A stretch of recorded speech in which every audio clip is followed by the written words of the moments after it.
Hi, I'm Nick and this is the TbT channel. Welcome to today's video. Today we're coming from inside the front room. So if it sounds a bit echoey, there's dogs in the background, the wife's topless sunbathing on the sofa and you can hear fans and aircon units. That's because it's a hot one today. It's Monday. I'm hoping this goes out tonight. It's hot in the UK at the moment, I know, but here in the south of France it is 38.2 degrees. We're expecting 40 tomorrow, but it's only 26 degrees inside the house. So I'm in here because it's just too hot out there. Although if you look at that, it's actually 20% humidity and 38. So it's kind of bearable out there. I know, having lived in the UK almost all of my life, 30 degrees in the UK, you want to die because it's so humid. Here it is different, but it is energy sappingly hot today. So rather than not do anything, I'm doing it in the front room. Now, today we are going to be looking at, again, the SMK in the UK, or Snow Peak here, PR900S, the S being for synthetic. And we're going to be taking it apart and we're going to be putting it back together. And that's exciting. And you'll remember, you might remember, if not, go back and find it. When I did the Pro Sport near Christmas, we decided what wine went with working on a Pro Sport. Well, today I've got a 177 PCP. So today's drink is rosé wine with an awful lot of glass on ice. Sorry, English, a lot of ice. Now this is the only way to survive down here. For those who are going to say drinking alcohol with working on an air rifle, especially a PCP, don't worry.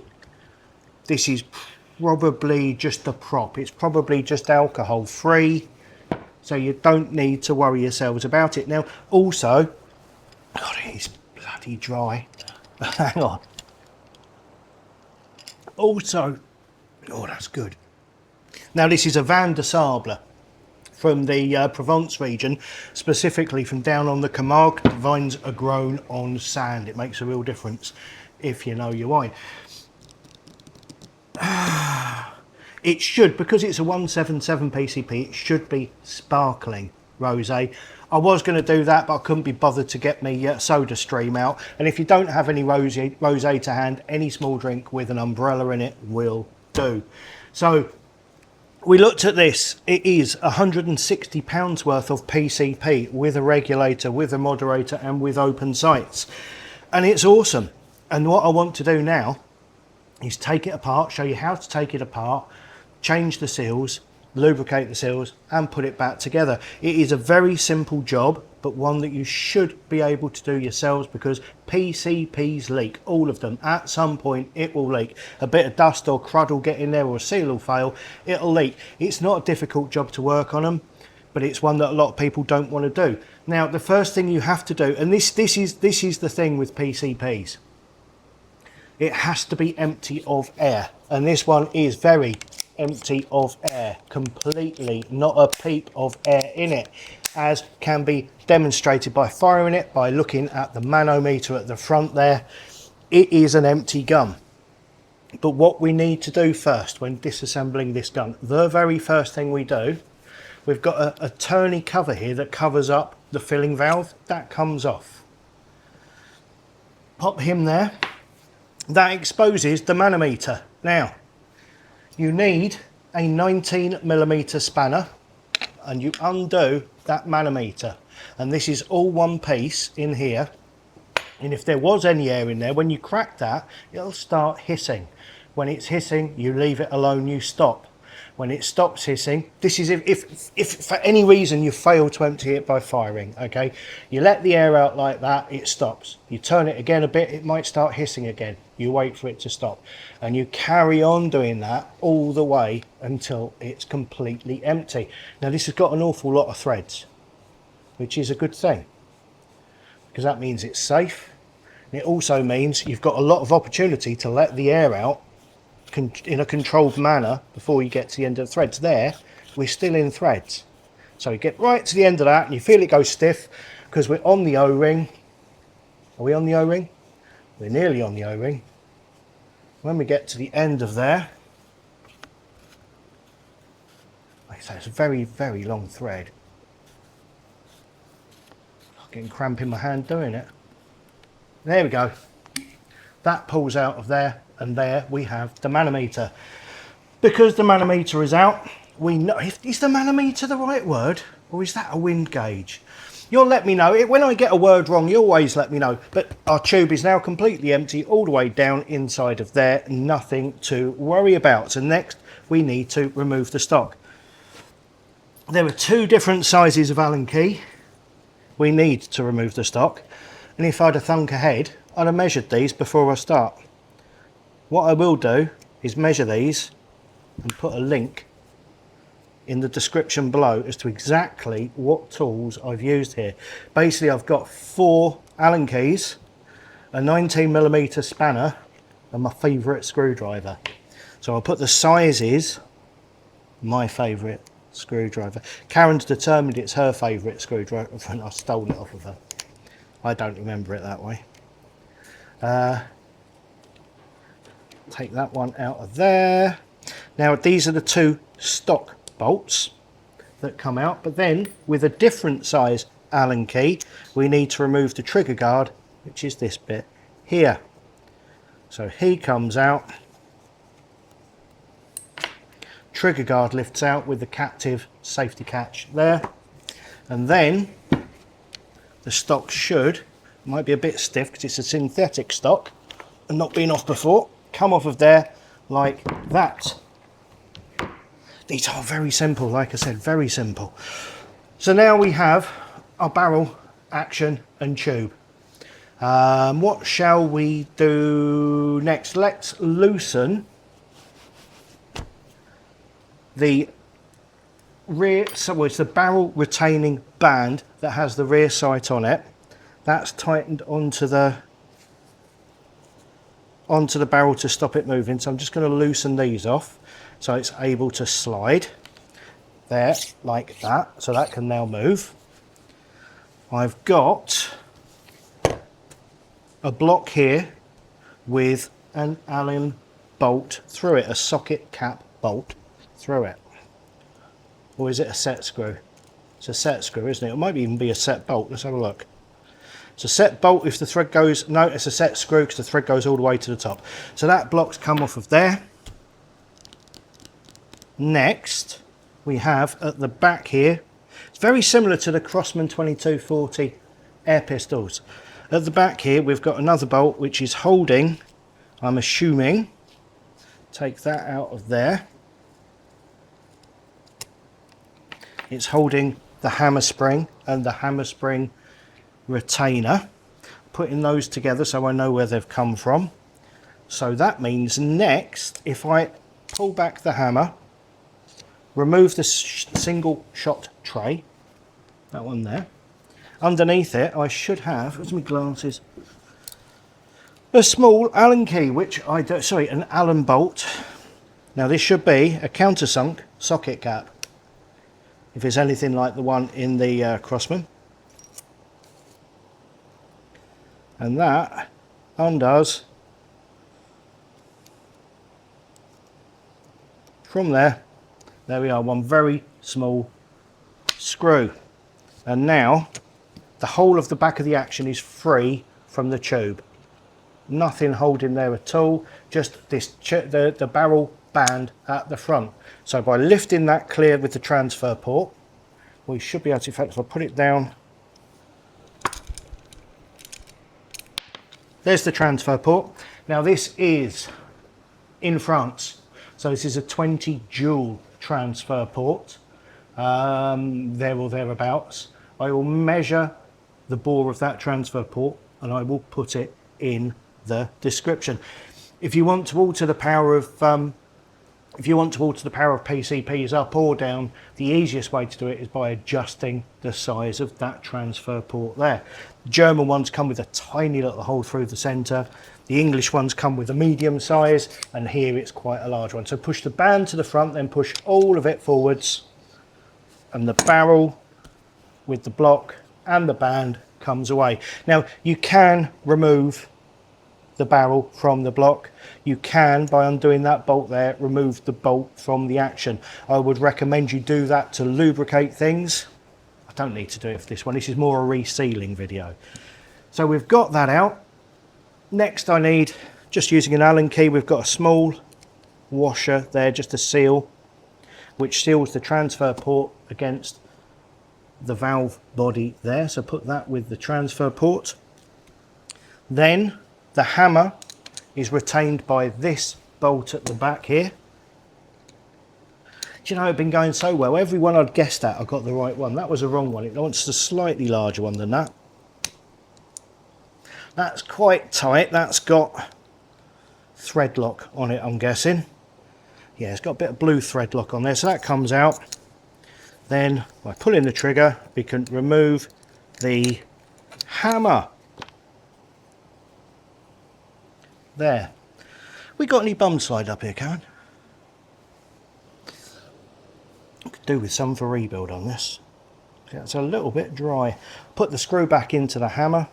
Put that over there. Now, all that we have inside is our valve and our regulator, or regulator according to the box.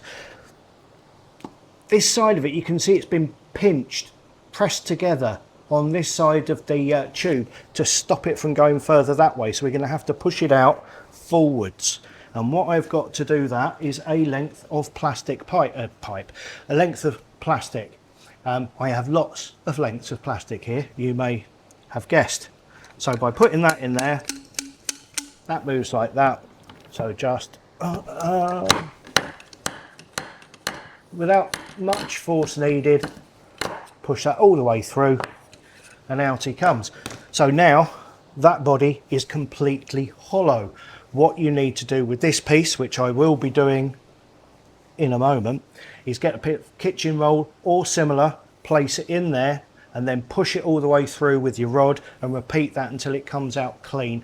The main reason these leak from new, and lots of them do, is because there's swarf and crud and crap inside of this body. We need to get it sparkly clean. There's crap in there. Sparkly clean, which I will do shortly. And then that leaves us here with this. That's the valve, which you press there, and this part is the regulator. I'm not going into the regulator because I don't need to go into the regulator. What I'm going to do now is quickly press pause, get some kitchen roll, clean that out and get some bum slide for the rebuild. I shall be back. Okay, I'm back. I've cleaned out the inside of my tube here and I've got some bum slide just for the rebuild. Now the rebuild is pretty much the reverse of the take apart. This is why I normally do it in one thing, because I can't remember what I did last, because I've spoken to some of you on the phone since then. I'm a bear with very little brain. Right, let's start by... I know, I remember, that's on there. That's the last thing I had hold of. This is the regulator and the valve assembly. Now, it does all come apart. You need a 16mm spanner there. And a 13mm spanner there by the feel of it. 16 there, 13 there. That's the regulator, that will come apart. That's the valve, that will come apart. I'm not mucking around with that. I don't have time to muck around with that. It works perfectly. The shot to shot consistency was pretty bloody good when I tested this initially. So I don't want to be doing that. Now that black bit there, that's the valve. So the valve wants to go towards the hammer at the back. And we want to push it in from the front, making sure the transfer port is on the top. So orientate it the correct way. And what I have now, this little bag of, this is silicone grease, white silicone grease. I've had this for many years. I don't work on that many PCPs and you don't need much of it. This is silicone grease. This is what you use on O-rings. And if I catch any of you using this inside springers, I'll send you a dog poo through the post.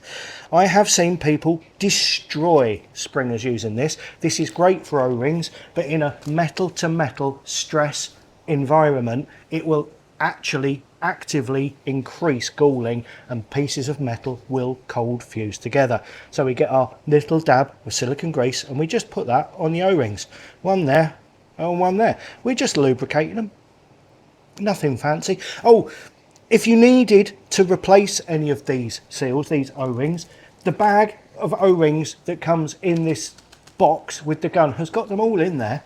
They're standard sizes, so if, like me, when you go to Lidl's or Aldi's or Screwfix have a special on, you'll be buying the assorted box of a gazillion O-rings anyway for a £5. So you'll have hundreds of them, but it does come with what you need, which is nice. So that's that lubricated. We want hammer towards the back, transfer port towards the top, like that. That goes in there, it needs a wiggle to get past the threads, like that. And then we push him into place with our rod. Gentle tapping to encourage him. And we will see there that that's actually gone in exactly as I wanted to. The threads on the bottom and the transfer port on the top are perfect. And that's lovely. So next, I'm going to get me transfer port. Yeah, that's right. It is right. I was coming over with doubt then, self-doubt. Am I doing this right? What am I doing here? If I left the gas on, I'm a squirrel. It's okay. It's all working fine. So I've just put a little bit of silicone grease on that. A little bit of silicone grease on there just to make it all lovely and smooth and seal, and that's a pressure fit. There's another seal inside of there, so any excess gets wiped off in there. And then I get my barrel band, introduce the front into the gun there, and then try and line everything up at the back here. You will feel when it goes into position, because it just goes ka-clunk like that and everything sits down. Everything sits down nicely. You sitting down nicely? Are you sitting down nicely? You look like you're gonna, yeah, there we are, like that. Okay, everything's flush, everything's wonderful, everything's groovy. Now, I don't know where that wants to be at the moment because that's got to be at a certain place inside of the stock. So I'm just going to put him there. He's happy there, we'll leave him alone. Next, I want to get my block, my aluminium block with the one screw bolt thing in it. Put that into position. Boom, the right size Allen key. That does up there. Open the bolt at the top there. We get our extremely small Allen key. Sorry. Countersunk socket bolt. Countersunk socket screw. Countersunk socket screw? Yeah. Countersunk socket screw. You've got to be though. It is tricksy. There's a magnet that holds the magazine and or the single shot tray in place, and it keeps pulling at this little screw. So I'm going to keep dropping it on the table like that because it looks ever so professional. Get in there.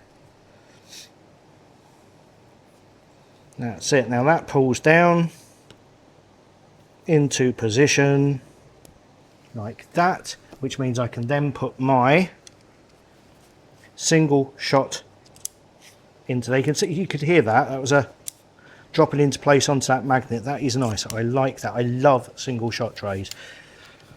Next, I'm going to put the hammer back in, which is why I got my little pot of bum slide, because make sure I take any residue of the silicone off my fingers, because I don't want that in there. But bum slide is made up of molybdenum grease. You can use any molybdenum grease for this, and you're just wanting the tiniest amount, just so it's a metal on metal application in there. You just want it to move backwards and forwards without creating wear. That's all. That's the only intention you're going for there, is to not create wear. So it doesn't need much, just enough to do the job. The hole for the spring goes towards the back. The thread goes up towards the top.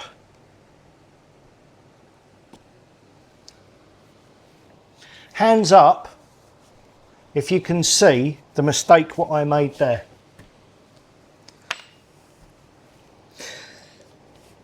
We're going to rewind a little bit here.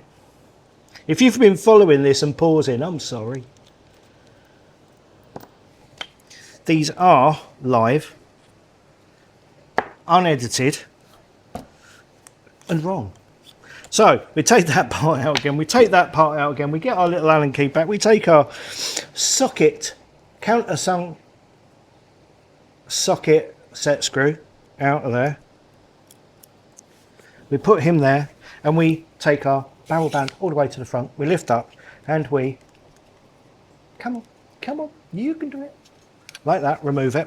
What I forgot to do was the hammer has to go back in before the barrel goes on top, because you put it in there and then the screw goes down. This little socket screw here goes in, holding it in place, and that's what's moved backwards and forwards by the piece on the top. So put that into there, that into there, screw that down into it. That keeps it captive then. The hammer can't move any further than intended. Do that up, pull the trigger, slide the hammer forward, job is a good one. Then we get that bit, slide that bit back onto there. It's not the wine, I've not had any wine. Stunt wine. It's a prop. That goes onto there, like that. There we are. Are you in the correct place? Like that. Next, we get our small countersunk socket head thing with that, the size of which will be in the description below. It's ever so hot. Oh, I'm going to blame it on the heat. It is ever so hot. Next, we're going to take our aluminium block with the bolt, and we're going to put him in there. Wrong one every time now. Look at that.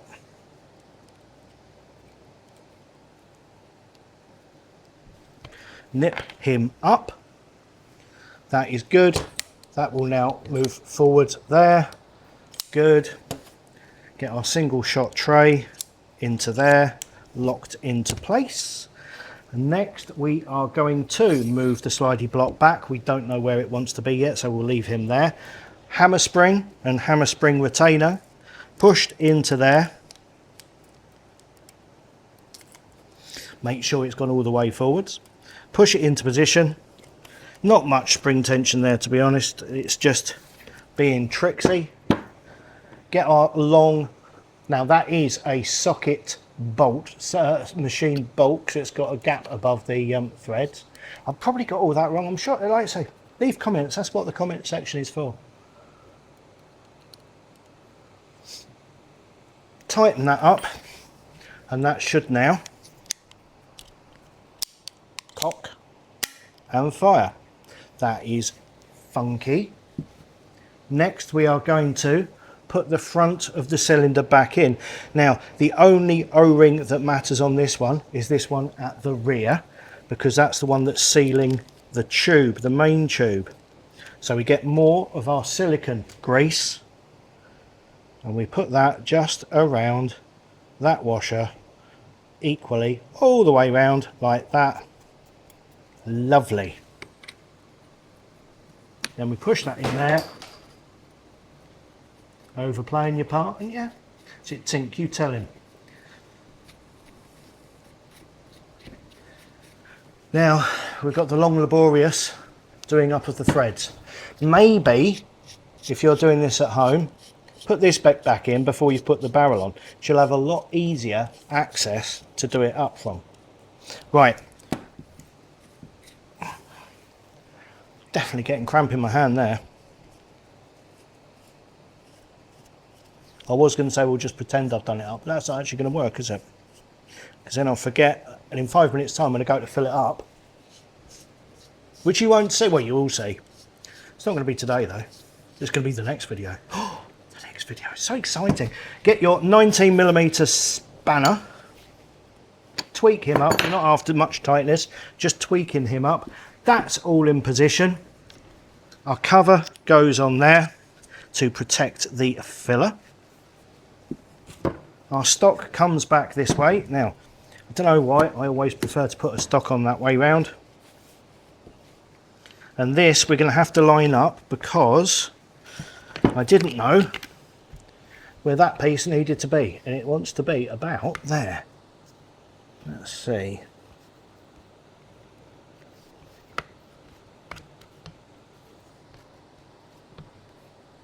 Is that going to drop easily into place, or are we going to have a battle on our hands here?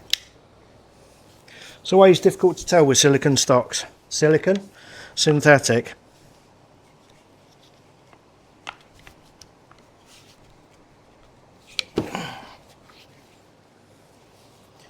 Something is, there we go. There we go, that's into position, that's into position. We get our 2 stock bolts.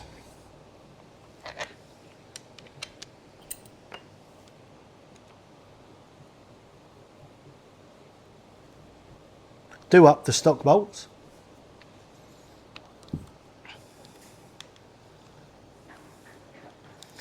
The topless sunbathing thing. I did say to Karen, you don't want to be topless sunbathing inside the house.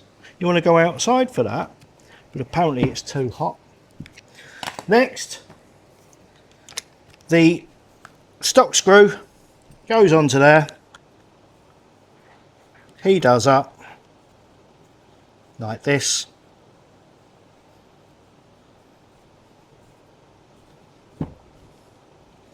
And that, just get the right torque onto that, is that. We have stripped and rebuilt a Snow Peak PR900 Gen 2 regulated air rifle, except those 2 little things here. We've got 2 little screws on the barrel band. They don't need to be tight, but they want to be tight, because otherwise if you knock the barrel you could knock it out to 0.